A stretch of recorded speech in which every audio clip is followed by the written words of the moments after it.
Sí, ha pasado Cienciano del Cusco, pero a los playoffs de la Copa Sudamericana.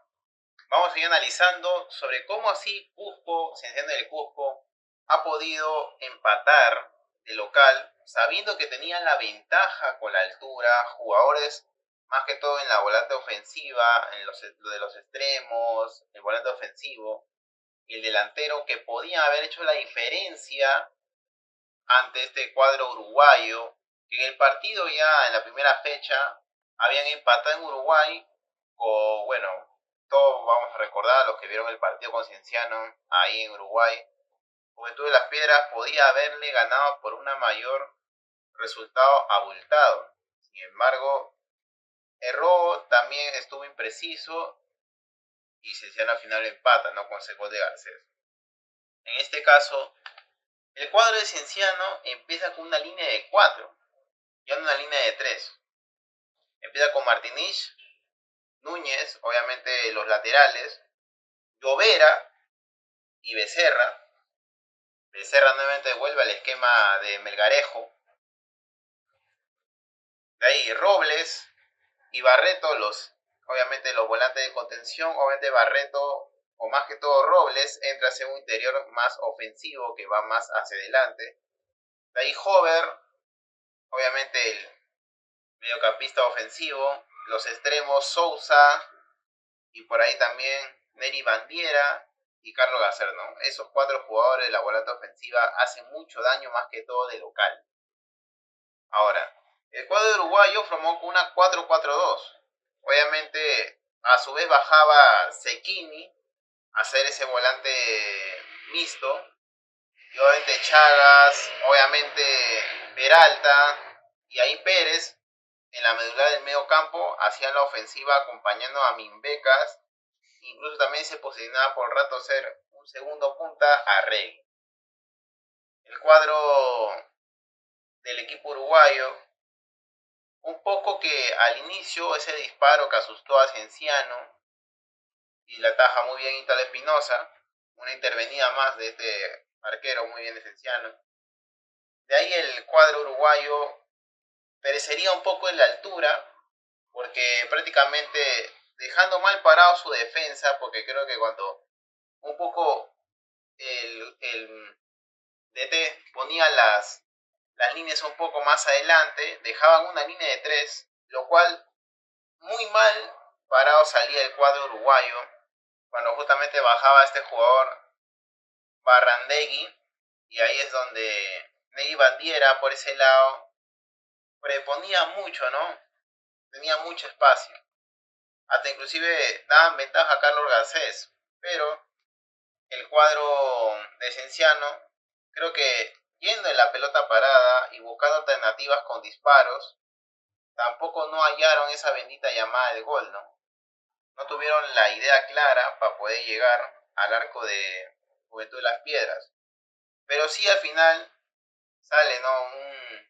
Un córner, ¿no? Por parte que la lanza Hover, y ahí es donde aprovecha muy bien Becerra en el minuto 20 para que salga el primer gol de Cienciano, y hasta ahí estaba primero en su grupo clasificado. Muy bien por el cuadro Cienciano hasta el minuto 20, porque de ahí obviamente encontraría oportunidades. Obviamente el mediocampo un poco desordenado del cuadro Juventud de las Piedras en primer tiempo, y Cienciano podía haberse acomodado mucho más, inclusive teniendo algunas claras, hubiese tenido esa genialidad el cuadro Cienciano de poder manejar bien el partido, porque lo estaba controlando, pero manejarlo en el aspecto de que con goles, para poder resolver el partido desde ese punto del primer tiempo inmediato. Pero no lo concluyó Cienciano. Pero al final nos damos una grata sorpresa de que en el segundo tiempo Cienciano se cae. Sí, se cae. Obviamente porque el cuadro de Juventud de las Piedras no pondría línea de 4, simplemente la línea de 3, pero va a poblar mucho el medio campo.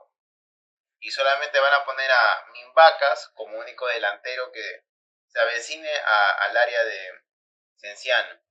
Bajaría un poco a Regui en la posición ahí, Bajaría también Barrendegui, y ahí justamente el cuadro de Juventud de la Piedra hace una línea de 5 que, aprovechando obviamente esos espacios, más que todo los quites que hacía en la individualidad, ganaba muy bien a lo de Cienciano, con un Cienciano que en defensa, porque después no sé qué cosa hizo Melgarejo, poner una línea de 3, y creo que la línea de 4 estaba mucho más ordenada. Se desordena a partir del minuto 55 poniendo esa línea de 3, ya poniendo cambios como Henry Caparó, Santiago Arias, Juan Romagnoli, que luego iré hablando porque estos entran casi para el final, pero a partir del minuto 55, 60, es ahí donde el cuadro de Cusco comienza a caerse, ¿no? Hay jugadas, por ejemplo, una jugada peligrosa que sale muy mal parado el cuadro de Cienciano con ese Llovera, el defensor, donde justamente deja ese espacio, y ahí es donde justamente Arregui se la da bien a Chagas, y Chagas quiere definir, pero obviamente roza al palo, se salva Cienciano, y otra donde Arregui, el mismo Arregui, que estaba haciendo un tremendo partido, se lo lleva de encuentro a Llovera, Llovera se resbala, también a Becerra, y el mismo Llovera termina de resolver lo que había errado, ¿no? Se había caído. Pero de ahí el cuadro Cienciano se sorprendería, porque creo que había bajado la intensidad Cienciano. Sus jugadores, los 4 de ataque, obviamente que lo menciono, no habían podido hallar, ¿no?, las alternativas, y yo creo que ese punto, que ya iré hablando después, es el que le va a faltar a Cienciano. En el minuto ya 62 sale el empate inesperado, pero además de un Juventud de las Piedras que se estaba acomodando en el partido. Como nuevamente recargo, ¿no? Los quites de la individualidad han podido que un Juventud de las Piedras pudiese más entrar en el campo de Cienciano, y es ahí donde en la pelota parada Mats hace el doble centro de cabeza, y muy bien ahí Sekini, este volante mixto, que mete, y nada, que así tal Espinosa, que sale el empate. De ahí obviamente había unas marcas, ¿no?, de donde Ítalo Espinosa termina siendo la figura, ¿no?